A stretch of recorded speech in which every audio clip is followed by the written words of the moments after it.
그래서 입을 벌리고 닫을 때 똑딱 소리가 나는 거는 빠졌던 디스크가 제자리로 들어가고 입을 다물 때 다시 디스크가 빠지면서 나는 소리예요. 그런데 이렇게 디스크가 빠진 게 더 진행이 돼서 디스크가 더 빠지게 되면 어떻게 되냐면 입이 안 벌어져요. 그러니까 평상시에 턱에서 소리가 나다가 어느 시점에 소리가 안 난다? 입이 안 벌어진다? 사태가 심각해지는 거예요. 턱관절을 이루는 근육 중에 이제 가장 피로도가 많이 쌓이는 근육이 여기 있는 이 교근이라는 근육인데, 여기랑 이 귀 앞에 있는 관절에 있는 염증을 빼주는데 가장 쉬운 방법이 따뜻한 찜질이에요. 그리고 하셔야 돼요. 이제는 내 턱은 다른 사람이랑 똑같다고 생각하시면 안 돼요. 안녕하세요, 바른치과의사 백승호입니다. 오늘은 턱관절 질환에 대해서 함께 알아보도록 하겠습니다. 환자분들이 대부분 턱 하면은 관절이 있다는 것을 모르고 계신 분들도 굉장히 많거든요. 그래서 우리가 관절이라고 하면 의학적으로 뼈와 뼈가 만나는 곳, 그리고 뼈가 가동할 수 있게 움직여주는 조직을 우리가 관절이라고 하는데, 턱도 움직이는 뼈다귀다 보니까 턱 관절 구조물이 있고, 그래서 턱 관절은 이제 다른 관절 부위와 똑같이 뼈와 뼈끼리 닿아 있고 그 사이에 디스크가 있다 보니까 다른 관절이 탈 나듯이 턱 관절도 똑같이 탈이 나게 됩니다. 그래서 크게는 뼈에 생기는 염증인 턱관절염, 그리고 턱관절 뼈에 있는 디스크에 뭔가 문제가 생기는 턱관절 내장증, 그다음에 턱관절과 관련된 그리고 턱관절을 움직이는 데 필요한 여러 근육이나 인대에 생기는 근육통, 이렇게 크게 세 가지로 분류할 수 있을 것 같습니다. 제가 뒤에서 한 번 더 말씀드릴 텐데, 환자분들이 턱 때문에 병원을 내원하실 때는 대부분 턱이 빠졌어요 라고 말씀을 하시면서 오세요. 저희가 정확하게 진단하기로 턱이 정말로 빠진 경우와 그렇지 않은 경우는 구별이 조금 필요는 한데, 대부분은 턱이 빠졌다고 하시면서 오시는 경우는 귀 앞에 턱에서 이제 소리가 난다 말씀하시면서 내원하시는 분들이 가장 많고, 입 벌릴 때, 그 다음에 딱딱한 거 먹고 나서 귀 앞이나 턱이 그냥 아프다 이렇게 내원하시는 경우가 대부분입니다. 집에서 이제 계시다가 내가 한번 턱 때문에 진료를 봐야겠구나 생각이 드실 수 있는데, 세 가지를 기억하시면 좋거든요. 하나는 귀 앞의 통증, 두 번째는 입이 잘 안 벌어질 때, 세 번째는 귀 앞에서 입을 벌렸을 때 소리가 날 때, 이 세 가지를 기억하시면 되는데, 이 세 가지가 겹쳐서 나타나면 나타날수록 치료를 빨리 해야 되는 턱관절 질환에 해당될 가능성이 굉장히 높습니다. 방치하고 있을 때 가장 안 좋은 거는 사실 디스크 문제보다는 제가 생각하기에는 관절염 문제가 가장 심각한데, 제가 이렇게 그네 모양으로 환자분한테 표시를 이렇게 쉽게 설명을 해드리는데, 제 엄지손가락이 턱관절 뼈라고 생각을 하고 제 이 검지손가락이 턱뼈라고 생각을 하면 이렇게 턱뼈가 움직이거든요. 이렇게. 근데 관절염은 이 길이가 짧아지는 거예요. 이렇게. 그럼 턱이 이렇게 있다가 관절염이 너무 심해져서 뼈가 없어지면 뼈가 짧아지고 턱이 이렇게 뒤로 돌아요. 그러면 옛날에는 앞니가 이렇게 물렸는데 어느 날부터 어금니만 물리고 앞니가 안 물린다든지, 아니면 젊었을 때는 괜찮았는데 조금 나이가 들면서 점점 무턱으로 바뀌어가는 자기 모습이 보일 때, 그런 경우에는 턱관절염을 조금 방치했을 가능성이 높고, 그래서 관절염을 방치하게 되면은 일단은 그런 증상이 생길 수 있고, 더 심하게 방치가 됐을 때는 이 턱관절 뼈랑 머리뼈랑 붙어버리는 경우가 있어요. 그러면 정말 입이 안 벌어집니다. 그래서 턱관절 증상, 질환이 발생했을 때는 빨리 조치를 취해주는 게 좋고, 그리고 이제 디스크 문제도 이제 저희가 빼놓을 수가 없는데, 턱관절 디스크도 빠진 상태로 방치를 하게 되면, 디스크가 조금 빠진 상태에서는 그냥 입을 벌릴 때 이렇게 딱딱 소리가 나요. 디스크가 점점 더 앞으로 빠진다. 어떻게 되냐면 낫는 것처럼 느껴져요. 소리가 안 나요. 처음에는 평소에 이렇게 딱딱 소리가 나다가 어느 순간부터 입을 벌릴 때 소리가 안 나. 낫는 것 같은데 어느 순간부터 입이 안 벌어지기 시작합니다. 디스크가 앞으로 너무 빠지게 되면 입이 잘 안 벌어지는 증상이 발생할 수가 있고, 따라서 관절염, 그 다음에 디스크 문제 둘 다 방치하게 되면 큰일 납니다. 턱관절 질환의 종류가 이제 어떤 게 있을지 말로 하는 것보다는 이게 쉽게 그림이나 동영상 보면서 설명드리는 게 굉장히 편한데, 가장 많이 이제 궁금해들 하시는 게 턱 디스크가 빠져서 소리 나는 원리, 혹은 입이 안 벌어지는 원리, 그걸 되게 궁금해 하시거든요. 그래서 제가 사람을 해부해 놓은 동영상 되게 좋은 게 있어서 한번 보여드릴 테니까 같이 보면서 설명을 좀 드릴게요. 이 동영상 처음 보시면 여기 제가 가리키는 이 부분이 턱뼈예요. 여기 이 턱뼈, 그리고 이렇게 젤리같이 생긴 게 턱뼈 디스크, 그리고 여기 있는 게 내 머리뼈입니다. 그래서 잘 보세요. 입을 벌릴 때 턱뼈가 앞으로 나오면서 디스크도 같이 나오고, 입을 다물 때 디스크가 제대로 돌아가면 영어로 친절하게 노멀 조인트예요. 정상 턱관절이에요. 그런데 모종의 원인에 의해서 이 디스크가 앞으로 이렇게 빠지는 경우가 있거든요. 다음 동영상 한번 같이 봐요. 아까랑 뭔가 다르죠? 배꼽처럼 이렇게 축 처져 있어요. 이게 이제 턱관절 디스크의 전방변이라고 표현을 하는데, 보세요. 그러면은 입을 벌릴 때 앞으로 빠졌던 디스크가 제자리로 쏙 들어가요. 이러면서 딱 소리가 나거든요. 다시 볼게요. 다물고 있다가 입을 벌릴 때 빠졌던 디스크가 들어가면서 딱 소리가 나고, 다물 때 디스크가 다시 빠지면서 딱 소리. 그래서 입을 벌리고 닫을 때 똑딱 소리가 나는 거는 빠졌던 디스크가 제자리로 들어가고, 입을 다물 때 다시 디스크가 빠지면서 나는 소리예요. 그런데 이렇게 디스크가 빠진 게 더 진행이 돼서 디스크가 더 빠지게 되면 어떻게 되냐면 입이 안 벌어져요. 그러니까 평상시에 턱에서 소리가 나다가 어느 시점에 소리가 안 난다? 입이 안 벌어진다? 사태가 심각해지는 거예요. 보세요. 자, 보시면 턱뼈가 아까랑 다르게 되게 평평한 것도 있지만, 이제 입이 어떻게 안 벌어지는지 보세요. 아까는 턱뼈가 앞으로 이렇게 나올 때 어떻게 됐죠? 디스크가 들어가면서 입이 벌어졌잖아요. 그런데 지금은 벌리려고 하는데 이 디스크가 제자리로 안 들어가고 저항하고 있죠. 아까보다 디스크가 더 빠진 거예요.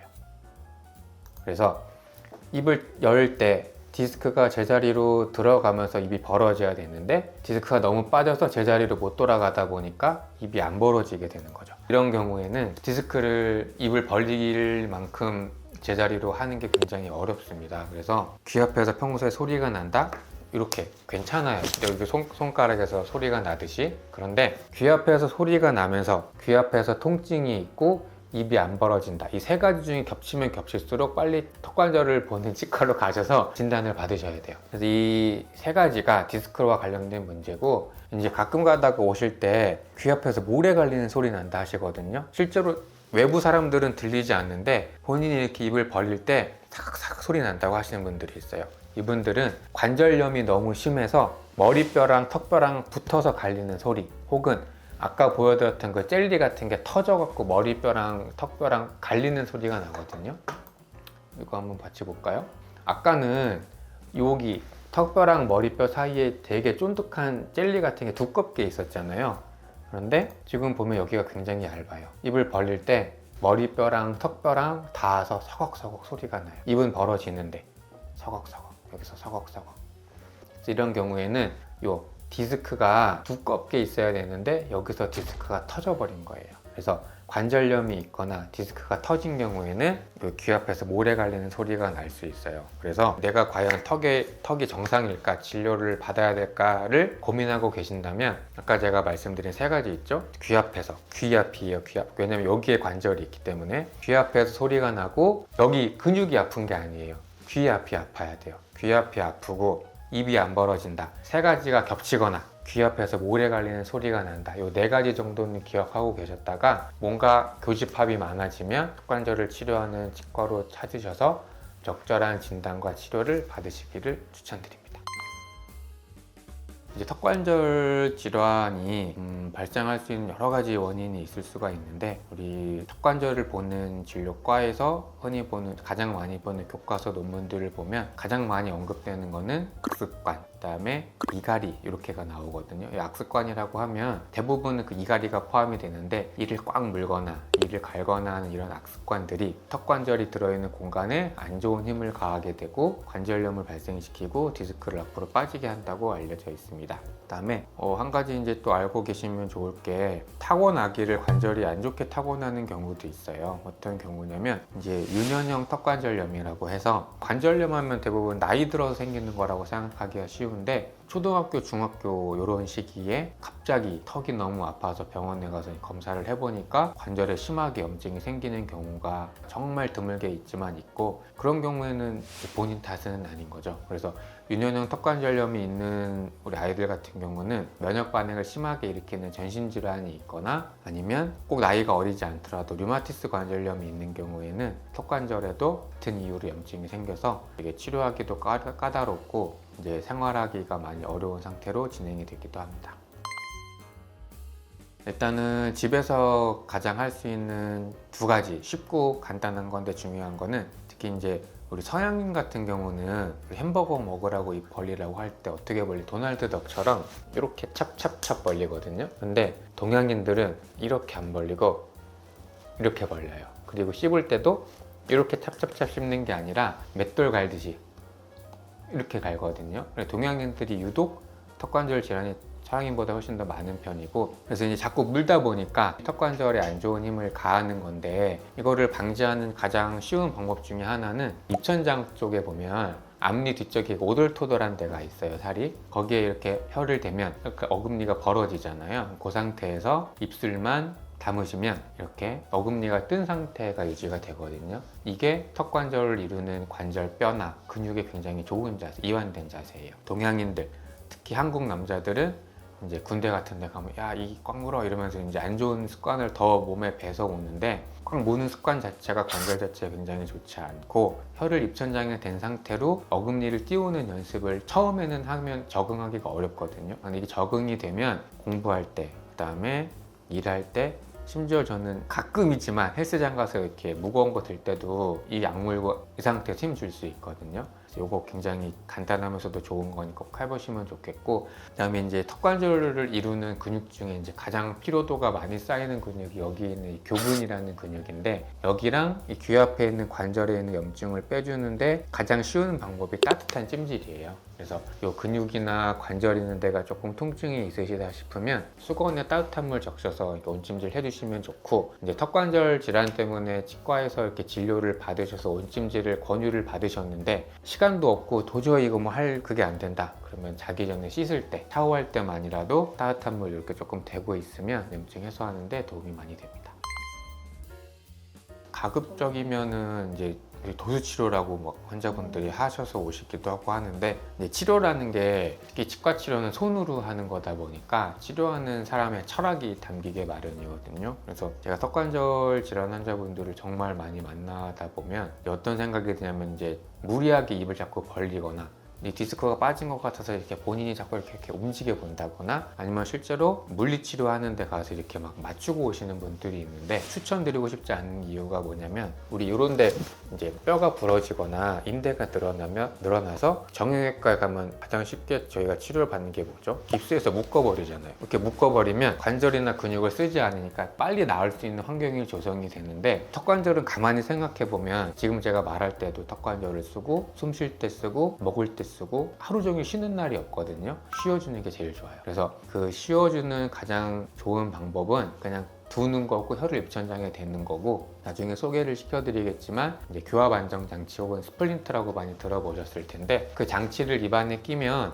어금니가 뜬 상태로 유지가 되다 보니까 내 턱관절이 하루에 쓸 수 있는 용량을 벌어줄 수 있어요. 저희 치과 이제 환자분들 소개시켜드리는 턱관절 장치 모델인데, 두께감 있는 장치가 입안에 들어가게 되거든요. 그러면은 요 두께만큼 우리가 잘 때 쓰는 거예요, 보통 이 장치는. 그러면 이 두께만큼 우리가 입을 벌리게 되거든요. 그럼 낮 시간 동안에 내가 밥 먹고 말하고 숨 쉴 때 쓸 수 있는 턱관절 용량을 100이라고 하면 내가 평소에 100만큼만 딱 쓰고 잘 때 충전하면 괜찮아요. 그런데 턱이 불편하신 분들은, 특히 직업이 말을 많이 하시는 분들이거나 내가 악습관이 있어서 평상시에 이를 꽉 물거나 이를 가는 사람들은 내가 가진 100보다 턱관절이 과부하가 걸리게 되는 거죠. 그럼 이 턱관절 안전장치의 역할은 자는 동안 내 턱관절의 캐퍼시티를 증가시켜 놓는 거예요. 120, 140 그렇게. 그러면 그 증가된 용량을 가지고 낮 시간 동안에 생활을 해서 관절에 부담이 덜 가게 하는 게 이 스플린트 치료의 원리입니다. 그래서 턱이 불편하시면은 막 이렇게 만지거나 이렇게 막 이렇게 스스로 움직여 보려고 하지 마시고, 그냥 턱관절은 쉬어주는 게 가장 좋고, 그 쉬어주는 데 가장 필요한 쉬운 방법은 혀를 입천장에 대고 이렇게 입술을 다물고 있는 겁니다. 그래서 무리하게 운동 안 하셨으면 좋겠어요.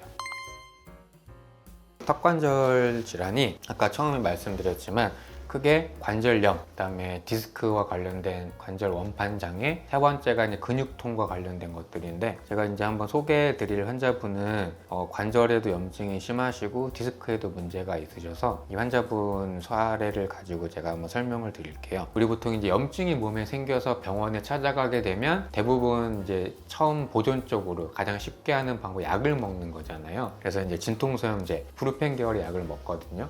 비스테로이드성 소염 진통제라고 표현을 하는데, 대부분은 먹으면 우리 몸에서는 반응이 잘 나타나서 염증 반응이나 통증이 줄어들게 돼요. 그런데 이 턱관절은 신기하게도 신경하고 혈관 분포가 우리 몸의 다른 장기나 관절에 비해서 적어요. 그 말은 상태가 심각하게 진행될 때까지 모를 수 있다는 가능성이 하나가 있고, 두 번째는 혈관이 많이 분포가 돼야 내가 먹는 약 혹은 맞은 주사가 우리 몸에 피를 타고 턱관절에 가서 딱 약물 효과를 일으켜야 되는데, 턱관절은 그게 잘 안 되는 거예요. 그래서 약을 먹어도 잘 안 낫고, 실제로 다른 치과나 어디 병원 가서 약을 먹었는데 잘 낫지 않아요 라고 말씀하시면서 저희 치과로 오시는 경우가 굉장히 많습니다. 그래서 턱관절염의 약물 치료로 반응이 잘 안 되는 경우는 저희 치과에서 턱관절 세정술이라고 해서 턱관절이 들어있는 공간에 주사 바늘을 꼽아 가지고 실제로 염증을 직접 세척해 주는 거를 제가 해드리고 있거든요. 말씀드렸지만 약을 먹어서 해소가 되지 않는 염증은 물리적으로 세척을 해줘야 돼요. 사진 자세히 보시면 이 환자분은 턱관절염이 너무 심해가지고